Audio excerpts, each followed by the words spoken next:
Législative 2023, le débat aura lieu. Chaque parti politique viendra professer l'évangile selon sa chapelle. Voici le temple qui abrite les échanges.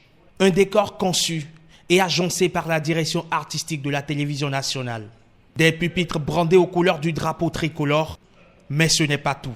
Du fait qu'on a 7 partis politiques, on est tenu de positionner au moins ne serait-ce que 7 pupitres. Il y a la bâtisse, c'est-à-dire cette bâtisse qui tient de rôle principal de l'entrée de l'Assemblée nationale qui est en fond de scène pour quand même dire que nous avons affaire aux nouveaux locataires de l'hémicycle. Le travail est supervisé par la HAC, la Haute Autorité de l'Audiovisuel et de la Communication. L'instance de régulation des médias a envoyé ses émissaires pour être au plus près du dispositif. Elle est d'ailleurs l'initiatrice de ces programmes spéciaux. Il y aura au total 7 débats. Le premier portera sur le contrôle de l'action gouvernementale. Et le deuxième sur la défense et la sécurité.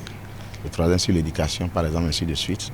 Donc tout est séquencé. Nous allons retenir 2 journalistes qui vont co-animer chaque débat. Un journaliste du service public et un du secteur privé. Des journalistes triés sur le volet pour conduire des plateaux où le temps de parole distribué aux représentants des partis politiques sera scruté de très près. Chaque journaliste a été instruit et d'ailleurs un dispositif a été mis en place pour décompter le temps de parole de chaque représentant de parti politique qui va prendre la parole. Donc, si c'est 2 minutes, tous les autres feront 2 minutes. Personne ne sera lésé en matière de temps.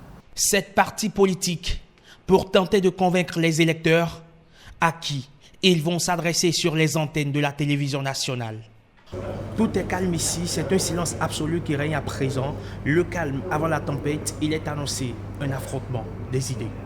En studio, le président de la HAC et ses collaborateurs. En coulisses, répétition générale, dernier coup de brosse. Tout gai, tout beau, tout feu, tout flamme, c'est parti pour le premier numéro.